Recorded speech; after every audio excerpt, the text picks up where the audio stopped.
Bonjour. On va continuer notre exploration. Comment être serein aujourd'hui? Comment être serein dans la situation actuelle? La chose semble pas évidente du tout. Nous faisons face à un chaos éprouvant, la pandémie, la démence des attentats, l'effondrement de la démocratie américaine. Mais, comme je le dis, en réalité, il n'existe pas de période heureuse de l'humanité. Quand nous regardons notre histoire, chaque génération a dû faire face à des épreuves. Et quand je pense à ma grand-mère qui a dû fuir son pays à feu et à sang, se réfugier en France, qui a connu le nazisme, la violence de la Gestapo, puis après la décolonisation avec ses guerres. On voit que chaque génération a vécu ces épreuves. Et pourtant, jusqu'à la fin de sa vie, elle est restée dans une profonde sérénité, tout en ayant été profondément marquée, accablée par les événements. Et je crois qu'il est important, il est même urgent aujourd'hui, d'arriver à dire quelque chose sur la possibilité pour des êtres humains d'être sereins. Et ça semble, et c'est ça que je trouve, moi, surprenant et presque inquiétant, ça semble aujourd'hui presque obscène. On a l'impression qu'il faut qu'on soit pris par la panique qui est véhiculée si souvent par ce flot interrompu d'informations qui ne fait que susciter la peur, nous plonger dans l'inquiétude sans nous montrer par où maintenir quelque chose de la force, de notre dignité, de la capacité d'aller de l'avant, de transformer les situations. Et je crois que là, il y a quelque chose qui est extrêmement étrange.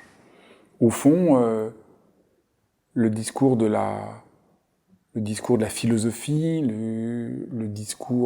un discours éthique, un discours humain, un discours religieux, ont tout au long de l'histoire de l'humanité pris la parole pour parler de ce qu'on fait, de comment ne pas baisser les bras, non pas donner des recettes, mais montrer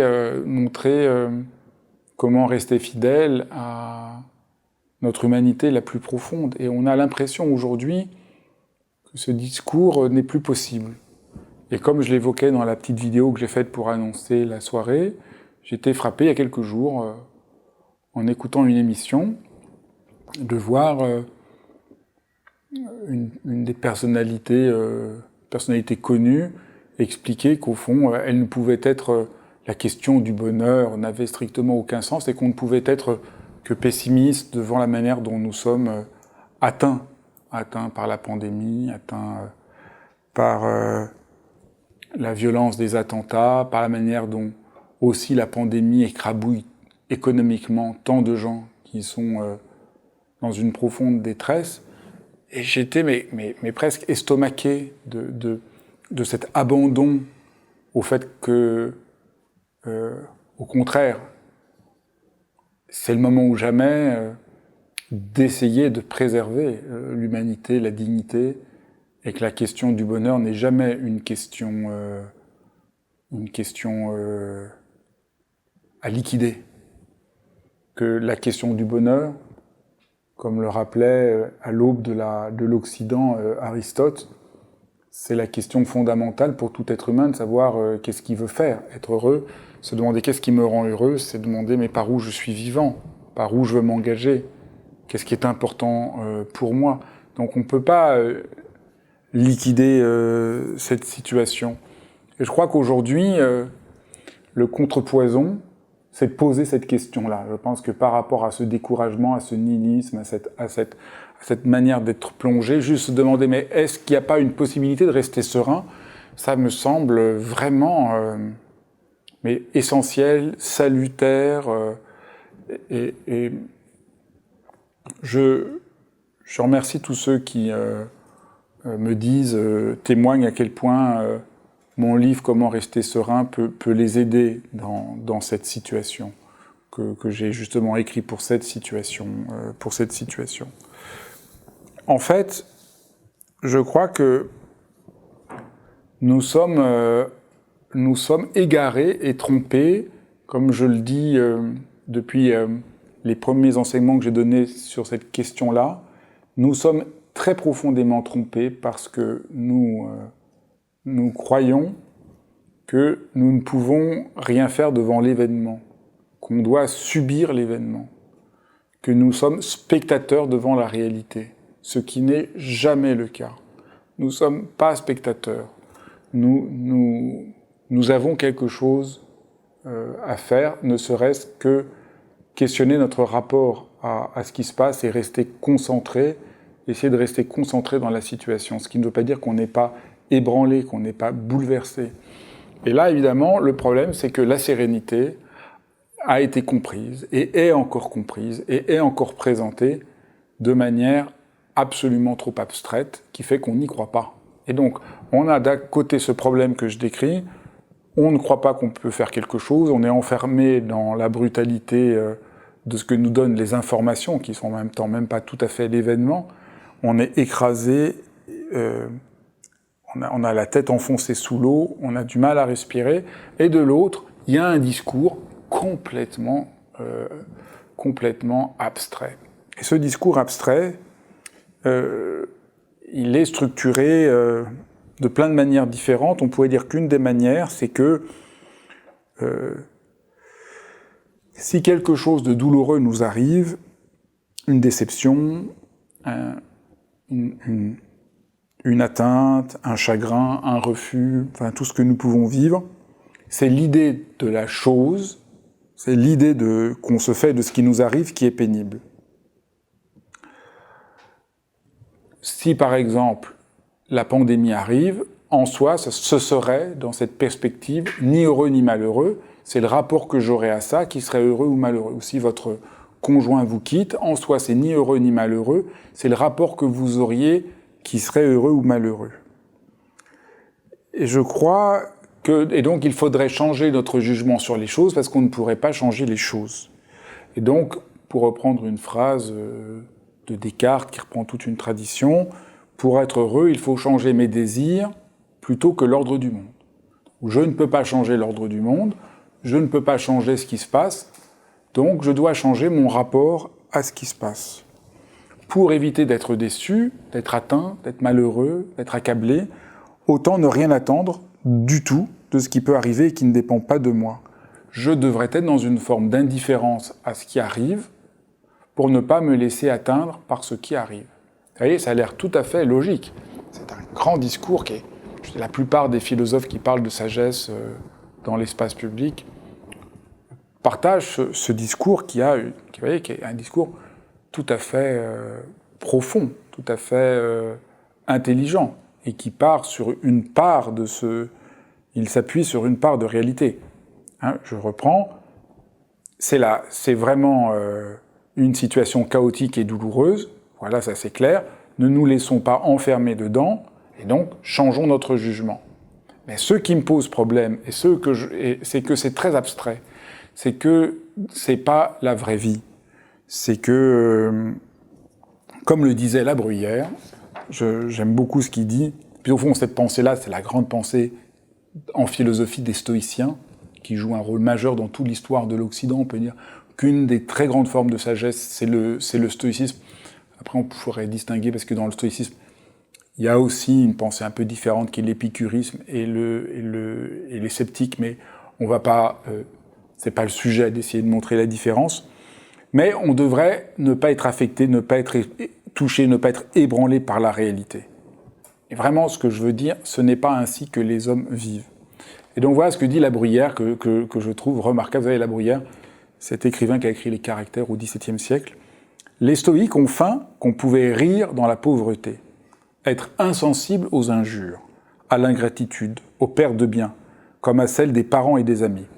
Regarder froidement la mort, et comme une chose indifférente qui devrait ni réjouir, ni rendre triste. N'être vaincu ni par le plaisir, ni par la douleur. Sentir le fer ou le feu dans quelque partie de son corps, sans pousser le moindre soupir, ni jeter une seule larme. Et ce fantôme de vertu et de constance ainsi imaginé, il leur a plu de l'appeler un sage. C'est magnifiquement écrit. C'est d'une drôle. Et vous voyez, moi j'aime beaucoup la drôlerie du texte de La Bruyère. Ils ont laissé à l'homme tous les défauts qu'ils lui ont trouvés et n'ont presque relevé aucun de ses faibles. Au lieu de faire de ses vices des peintures affreuses ou ridicules qui servissent à l'en corriger, ils lui ont tracé l'idée d'une perfection et d'un héroïsme dont il n'est point capable et l'ont exhorté à l'impossible. Je crois que ça c'est tout à fait la clé. Ça veut dire que la sérénité, comme elle nous est présentée, comme le fait que je ne devrais pas être atteint, je devrais être indifférent à ce qui m'arrive, il y a des choses qui dépendent de moi et des choses qui ne dépendent pas de moi. Ce qui ne dépend pas de moi ne devrait pas m'atteindre. Cette idée, personne n'en est capable. C'est un leurre complet.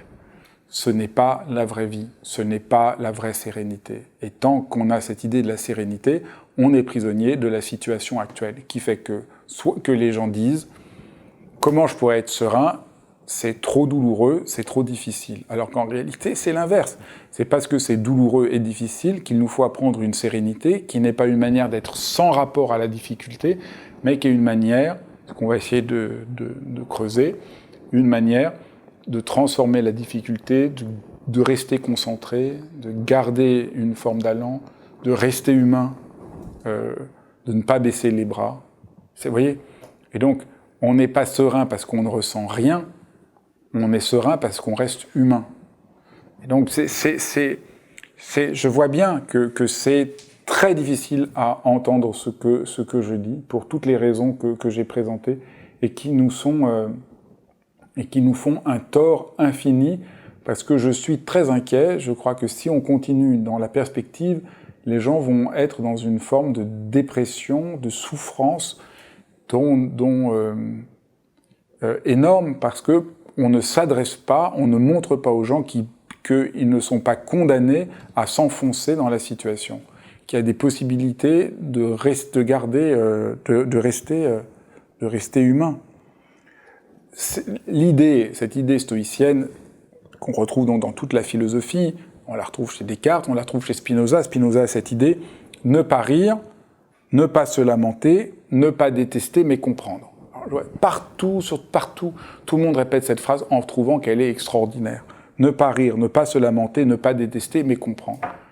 Mais encore une fois, est-ce que c'est la vraie vie ? Comment on peut ne pas détester quand on voit la violence qui est en train de se passer?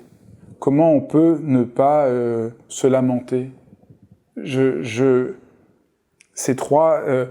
Dénigrer ces trois affects au profit du seul comprendre me semble tellement abstrait. Je crois que reconnaître que dans la vie, bien sûr, on est des fois on se lamente, on déteste, on rit, comme dit Nietzsche dans Le Gai Savoir. Ces trois affects sont trois composantes remarquables de toute intelligence profonde. Je crois que c'est beaucoup plus vrai. Il y a une intelligence dans le rire, il y a une intelligence à un moment d'être dans la détestation, il y a une intelligence de se lamenter. Quand ça prend trop de place et qu'on s'enferme dedans, ça devient étroit, ça nous empêche de progresser. Mais croire qu'on peut se couper de notre humanité pour être serein, c'est folie. Ce n'est pas sagesse. La sagesse ne peut pas être une telle attaque quant à ce que nous sommes en tant qu'êtres humains. Nous ne sommes pas en faute d'être humains. Nous ne sommes pas en faute d'avoir peur, d'avoir mal, d'être inquiet, de paniquer. Mais nous pouvons, en reconnaissant cette expérience, faire la paix avec elle. Et c'est une toute autre perspective. je peux faire la paix avec ma peur, ne pas la laisser m'engouffrer, rester attentif et concentré, garder le cap sur ce qui est essentiel pour moi. Vous voyez, ça dessine un tout autre chemin qui me semble beaucoup plus réaliste et beaucoup plus concret. Dans ces idées, donc, dans cette idée de cette fausse sagesse que j'essaye de dénoncer parce elle s'incruste en nous et elle nous fait perdre confiance, il y a l'idée, vous voyez, que en comprenant, je vais remettre les choses à leur juste place. Et la grande idée de la consolation stoïcienne, c'est de remettre les choses dans l'ordre cosmique. Donc, bien sûr, je perds un proche, c'est affreux. En même temps, non, parce que c'est la partie du cycle de la vie, les gens naissent et meurent, et il n'y a aucune raison de m'affliger. Comme dit Jean Kelevitch, hélas, d'où vient que toute cette belle sagesse, tout ce Sénèque pour veuve spartiate. Spartiate, c'était un lieu en Grèce, une ville, Sparte, avec une éducation extrêmement sévère et entièrement dans une sorte de volonté de domination. Donc c'est ça qui veut dire. Et là, je me souviens que toute cette belle sagesse, tout ce que Sénèque pour veuve spartiate, ne sèche pas les pleurs de la plus grande souffrance qui soit au monde. Et comment notre déraisonnable souffrance s'avoue-t-elle convaincue, mais non persuadée en son fort intime. Et ça, c'est très bien vu. C'est-à-dire, bien sûr, ce raisonnement, à quoi ça sert que ce serait mieux de ne pas rire, de ne pas se lamenter, de ne pas détester et comprendre tout ça, ça peut nous sembler nous convaincre, mais ça ne nous persuade pas dans notre fort intérieur. Ça reste intellectuellement, on comprend, mais comme il dit, je reprends, comment notre déraisonnable souffrance s'avoue-t-elle convaincue, mais non persuadée en son fort intérieur, et plutôt résignée que consolée par tant de belles raisons insensibles au cœur. Et je crois que ça c'est très vrai, je crois que Jean Kelevitch ici a tout à fait raison de souligner à quel point il y a là tout ce raisonnement de la sagesse dont on nous parle. C'est des très belles paroles, ça a l'air très intelligent, ce n'est pas la vraie vie. Et il est temps de trouver une sérénité qui soit à la hauteur de la vraie vie. C'est ça que j'essaye de défendre et d'essayer de redessiner les fils.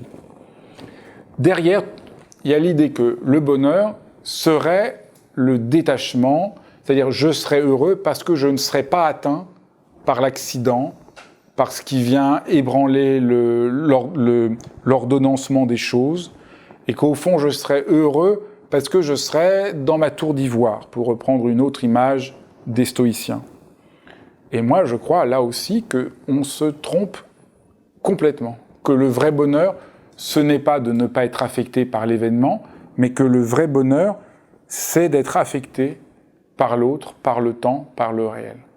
Et que le bonheur, c'est bien que pour être heureux, il faut accepter que des fois le réel, le temps et l'autre nous fassent mal, parce que c'est aussi l'autre, le temps et le réel, qui nous touchent, nous font du bien, et que le bonheur, c'est pas d'être insensible à ce qui se passe, c'est d'arriver à être ouvert à ce qui se passe et ce qui se donne en nous.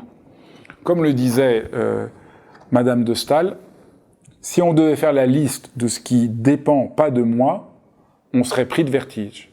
Cette distinction des stoïciens, je devrais distinguer ce qui dépend de moi et de ce qui dépend pas de moi, donc tout ce qui dépend pas de moi, je ne devrais pas m'atteindre.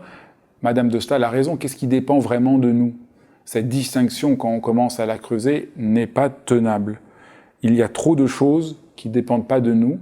Pourquoi ? Parce que l'être humain est entièrement fait d'altérité. Nous sommes entièrement faits d'altérité. Altérité de l'autre, altérité du temps, altérité de la rencontre, altérité du réel. Mon bonheur dépend beaucoup plus de ce qui ne dépend pas de moi que de ce qui dépend de moi. Si je peux ici renverser la proposition stoïcienne. Et il y a une dépendance heureuse que n'arrivent pas à penser les stoïciens et qui me semble la vraie sérénité, pour reprendre une expression. Une dépendance heureuse parce que, au fond, les gens que j'aime, j'ai une dépendance heureuse avec eux. Et l'attention vers l'autre, l'ouvert à l'autre, le besoin de l'autre n'est pas nécessairement une forme de détresse ou de privation ou un manque. Il y a quelque chose de beau de sentir qu'on est en relation et qu'on dépend et qu'on a besoin des autres, même si cela implique une certaine forme de fragilité. On a l'impression que l'idée de sérénité, refusant la fragilité de la condition humaine, invente une fiction qui nous fait un tort profond. Être affecté par autrui, je ne crois pas que ce soit un malheur, mais je crois que c'est un bonheur. Même si parfois il est poignant, mais il y a un mouvement inhérent à l'existence. Et pour donner un exemple très simple, quand vous tombez amoureux, vous êtes bien travaillé, traversé, bouleversé par l'autre.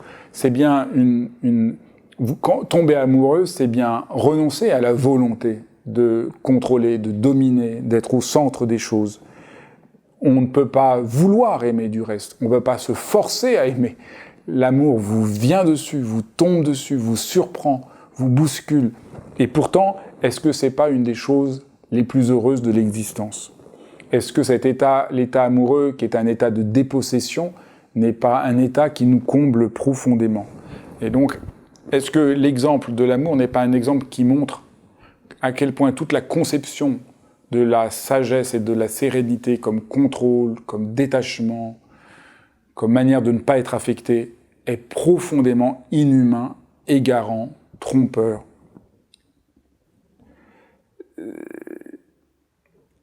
Comme dit Ronsard, « J'aime être libre et veux être, ne pouvant rien, je fais ce que je puis. » C'est ça, c'est ce paradoxe. Je veux sans vouloir, tout en voulant.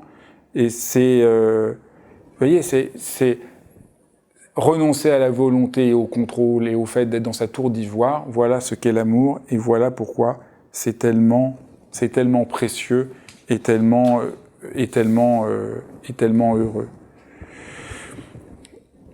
Voilà, il y aurait beaucoup d'autres choses à dire et je continuerai la semaine prochaine ce parcours.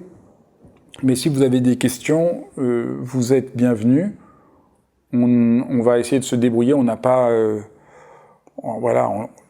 là, je suis avec juste la personne qui me filme devant vous, donc on est un peu dans une situation un peu singulière, mais n'hésitez pas à poser vos questions et je vais essayer d'y répondre.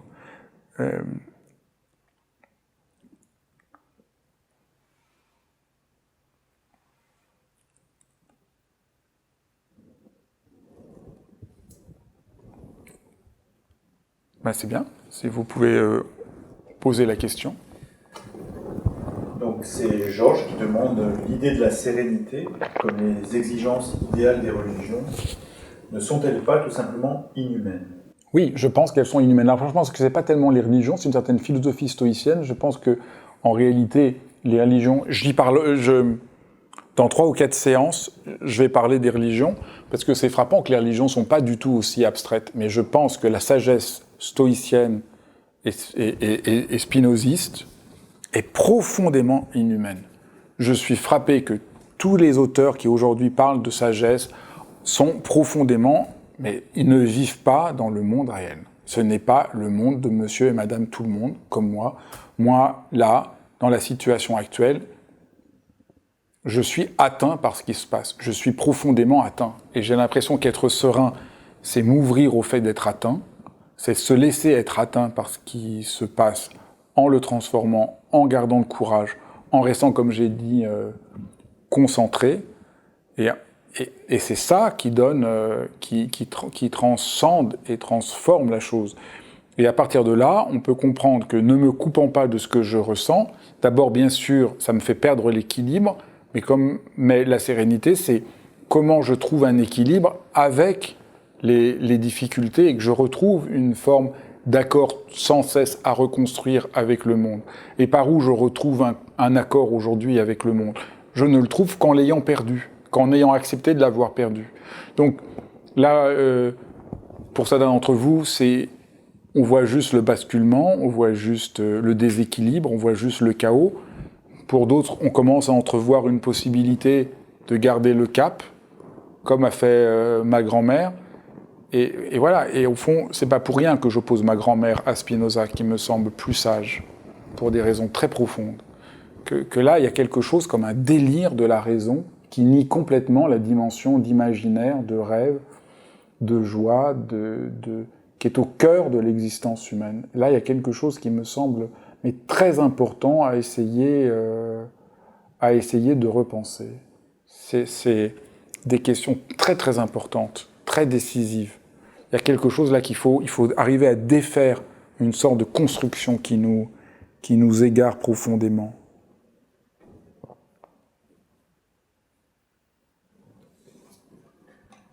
Et donc, Georges toujours demande alors comment réconcilier le cœur et le mental et l'action. Ça, c'est une très bonne question. Il faut réconcilier le cœur, je dirais la compréhension et l'action. Donc, la compréhension, ce n'est pas cette raison désincarnée. La raison n'est raisonnable qu'en tant qu'elle est ouverte au cœur. Et la raison, je dirais, c'est pas le mental, c'est une crispation de l'intelligence. Et la raison, c'est une autre forme de crispation. Ce qui compte, c'est de ne pas abandonner la question du sens. Et la question du sens ne préexiste pas au fait que nous avons à nous y engager. Qu'est-ce qui fait sens pour vous?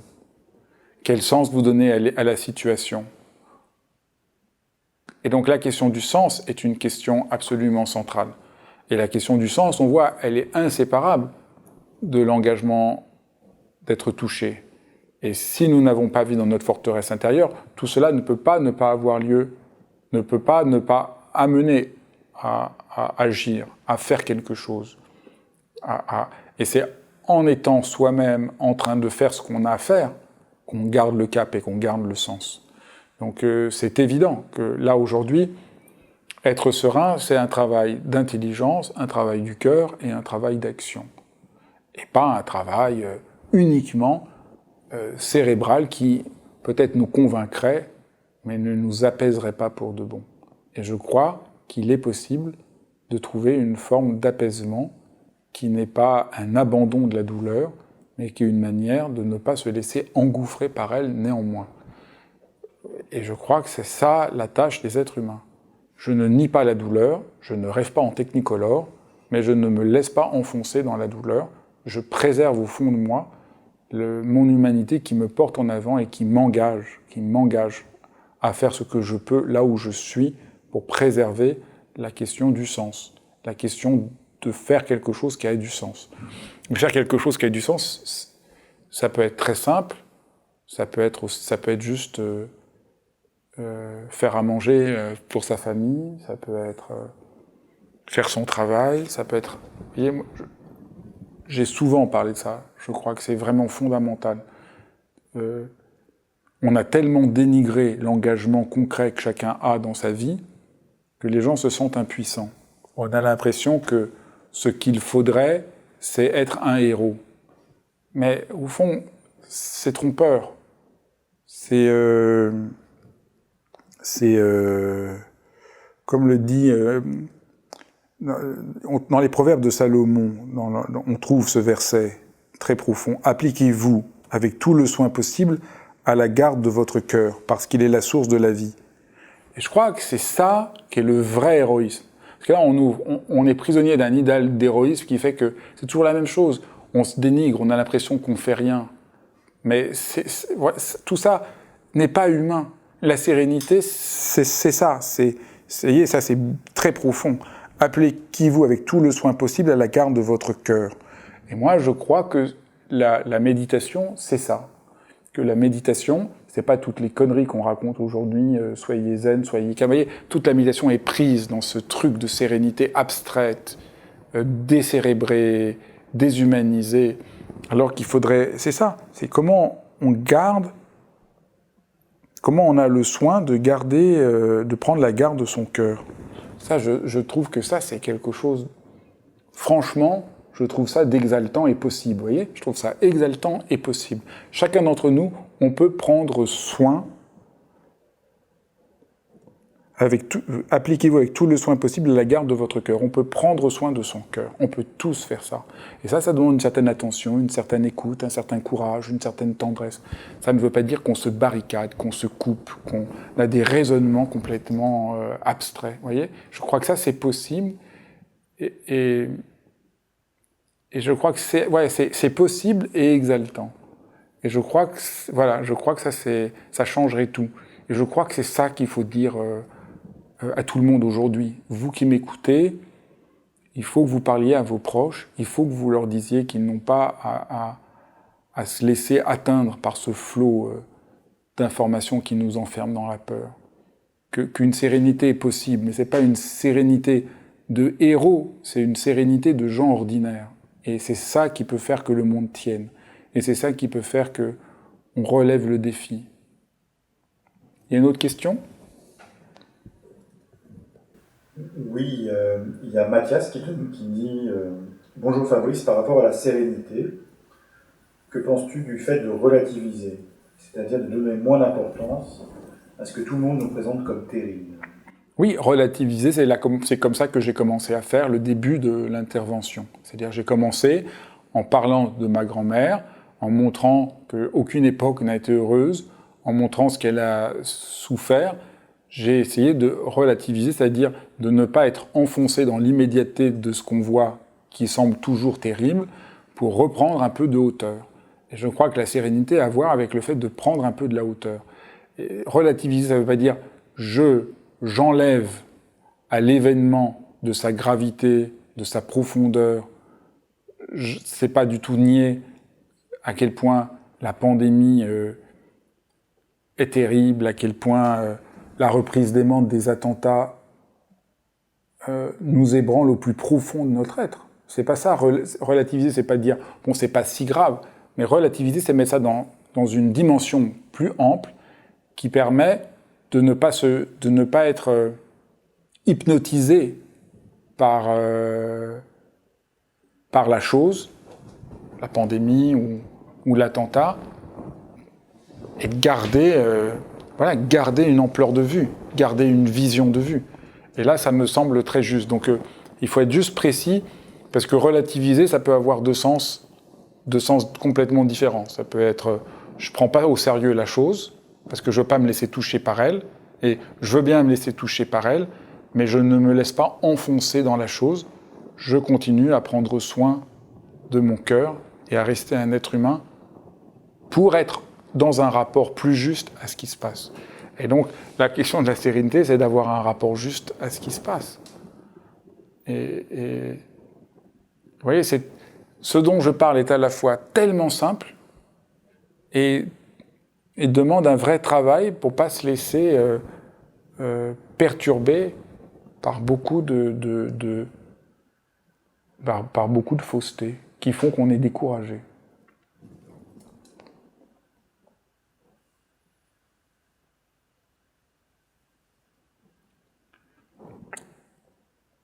Eh bien, il y a encore une question ? Estelle te demande « Bonsoir Fabrice, peux-tu préciser ce que tu nommes concentration ? C'est garder le cap vers le large, vers l'ouvert ?» Être concentré, c'est être concentré, être attentif, c'est ce que vous faites en m'écoutant. C'est-à-dire, on ne se laisse pas balloter par ce qui se passe. On garde le cap de ce qui nous importe. Tu peux reformuler la question ? Peux-tu préciser ce que tu nommes concentration ? Est-ce garder le cap vers le large, vers l'ouvert ? Je dirais tout simplement, être concentré, c'est continuer à faire ce qu'on a à faire. Donc si vous êtes en train de préparer, si ce soir vous faites une mousse au chocolat pour vos enfants, c'est de rester à faire la mousse au chocolat pour vos enfants pour de bon. Parce que c'est là qu'on reste humain. Et c'est ces actes. Mais ça peut être aussi lire, ça peut être... Là, ceux qui m'écoutent, je suis en train de faire des vidéos sur, que je poste, que vous pouvez voir, j'en ai déjà fait 2 sur qu'est-ce qui est essentiel. Faire ce qui est essentiel pour vous, et vous m'avez donné à la vidéo que j'avais posée plein de réponses tout aussi toutes très vraies et très belles, rester concentré, c'est ça. C'est-à-dire, on ne lâche pas ce qui est important pour nous. Et important pour nous, ça peut être d'aller marcher dehors, d'écouter de la musique, de lire. Vous voyez ? C'est rester en contact avec ce qui est vivant. C'est ça, rester concentré. C'est faire son travail, qui est une chose qui m'importe beaucoup et qu'on n'arrive plus à penser aujourd'hui.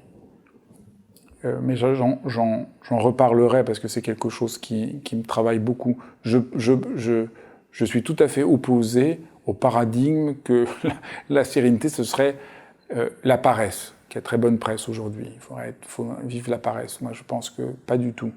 Que ce qui compte, c'est de faire quelque chose, c'est d'œuvrer, d'agir, de se réaliser, de se déployer. Et je trouve que c'est ça qui fait qu'une vie... Donc rester concentré, c'est-à-dire ne pas se laisser avoir, par exemple, par ce flot d'informations qui nous succombe. Et c'est complètement dingue, ce flot d'informations. Dès hier, il nous donnait les résultats des élections américaines, alors qu'on ne les aura pas, ils ne pouvaient pas les avoir avant... Enfin, on les a toujours pas, du reste. Mais on faisait des émissions spéciales sur les... C'est insensé, c'est un monde insensé. Il y a quelque chose là on perd pied. Et c'est très facile de se laisser prendre par cette dérive. Donc rester concentré, c'est la même chose que prendre le soin possible à la garde de son cœur. C'est la même chose. C'est garder, voilà, ce qui est essentiel. Et pour moi, tout ça, ça a énormément à voir avec la méditation. Il n'y a pas d'autres questions ? Jean-Pierre demande « L'espoir d'un monde meilleur me soulage, est-ce illusoire ?» C'est formidable votre question, Jean-Pierre, parce que illusoire, c'est le discours de ce rationalisme dément que je ne cesse de dénoncer. Vivre, c'est vivre avec une dimension illusoire. Il n'y a pas de vie sans dimension illusoire. C'est juste pas possible. Vous ne faites pas un enfant si vous n'avez pas l'illusion que sa vie sera meilleure que la vôtre. Vous n'en avez pas la certitude. Et c'est ça la vie. Vous pariez sans arrêt, il y a une dimension illusoire qui est saine, qui est absolument belle. J'ai beaucoup parlé de l'espoir, mais peut-être vous n'étiez pas là, et j'en parle en détail dans mon livre. Les philosophes dont je parle, tout ce discours sur la sagesse a absolument dénigré l'espoir, pensant que le vrai sage était celui qui vit sans espoir et sans crainte, dans l'instant présent. Mais c'est pas la vraie vie. Vous avez raison. On ne peut pas vivre sans avoir l'espoir que les êtres humains vont faire quelque chose. C'est absolument central. C'est absolument décisif. Dans mon langage, je dis... dans mon langage, pour le faire comprendre, je raconte toujours cette anecdote qui est au cœur du livre, qu'on demande à Luther « Qu'est-ce que vous feriez si demain c'est la fin du monde ?» Et il répond « Je planterai un pommier ». C'est illusoire, mais c'est pas illusoire en réalité. Enfin, ça semble illusoire dans la logique culpabilisante. C'est au fond, votre question, vous dites « Est-ce que c'est pas illusoire ?» On vous fait croire que c'est illusoire à cause de cette fausse idée absurde de la sérénité, mais dans un rapport juste à la sérénité, ce qu'on appelle illusoire, c'est juste garder l'espoir ouvert, c'est-à-dire garder le possible dans la non-certitude, parce que vivre pour un être humain, c'est savoir que nous ne pouvons pas tout contrôler et être dans une complète certitude, et que c'est ça l'espoir. Si ça vous intéresse, vous pouvez revoir l'enseignement que j'avais donné sur le thème de l'espoir et pourquoi l'espoir n'est pas illusoire, mais au contraire tout à fait raisonnable. Parce que je dénonce une forme de raison qui est devenue folle et cinglée, mais au nom de la vraie raison. Et être raisonnable aujourd'hui, c'est parier pour justement un avenir possible pour l'humanité. Nous avons ce devoir au fond, nous avons un devoir beaucoup plus profond que ce que nous racontent les stoïciens, de maintenir, entre guillemets, cette dimension illusoire, qui en fait ne l'est pas, qui est la dimension de l'ouverture, de la dimension du possible, qui est la sérénité. Mais votre question, elle est fantastique. elle est fantastique parce je trouve qu'on approche là de ce qui fait le nœud dans lequel nous sommes pris et dont il faut absolument nous délivrer. Oui ? Il y a une personne qui demande relativiser et garder un rapport juste et profond à la situation. Est-ce vraiment possible ? Bien sûr, c'est possible. Bien sûr, c'est possible. C'est possible parce que vous vous laissez toucher, vous pleurez, vous avez peur, mais vous ne vous laissez pas faire par ça.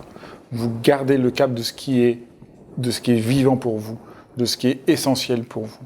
Et vous vous laissez aussi toucher par ce qui est vivant, par tout ce qui favorise la vie en nous. Et donc on se laisse toucher évidemment par la peur, l'effroi, l'angoisse, mais on ne s'y résume pas. Et on est aussi touché par le lien, le partage. Vous voyez, c'est quand même inouï que je peux vous parler, que c'est possible. C'est quand même incroyable. Je peux être là, je peux vous parler, on peut me filmer, vous pouvez prendre le temps de m'écouter, on peut consacrer un temps à quelque chose qui est aussi profond et gratuit que simplement essayer d'être à la hauteur de ce qui se passe, essayer de penser ce qui se passe. C'est quand même en même temps extraordinaire qu'on ait cette possibilité, qu'on peut être au travail ensemble pour essayer de donner sens à ce qui se passe. Vous voyez, là on essaye d'être concentré, de donner sens à ce qui se passe. Donc c'est possible, c'est absolument possible. Mais on croit que c'est pas possible parce qu'on croit qu'on devrait réussir avant d'être entré dans l'épreuve. On croit que c'est pas possible parce qu'on croit qu'on ne devrait pas être à des moments découragés. On croit que c'est pas possible parce qu'on croit qu'on ne devrait pas ne pas être atteint. C'est ça qui est délirant. Une fois qu'on comprend, on a le droit d'avoir mal, d'avoir peur de ne pas y arriver. Et une fois que je reconnais ça, je peux alors transformer la situation. Là, il y a quelque chose comme quelque chose qui nous fait passer dans une autre dimension. Il y a Léna qui demande « Est-ce qu'on pourrait rapprocher la sérénité humaine dont vous parlez avec ces paroles du Bouddha ? Développe un esprit qui soit vaste comme l'espace, où les expériences agréables et désagréables peuvent apparaître sans conflit, lutte ou douleur. » Vous voyez, c'est très intéressant. Ça ne ressemble pas du tout à toute la connerie qu'on raconte habituellement sur ce que dit le Bouddha, qui serait impassible et qu'on n'aurait rien à foutre de la souffrance parce qu'il aurait atteint le nirvana. Et ça, c'est vraiment toutes les conneries qu'on raconte tout le temps.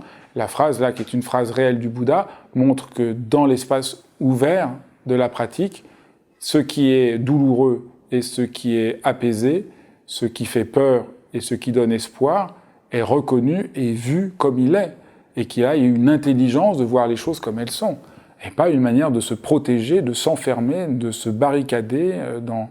Et donc, vous voyez, c'est absolument juste.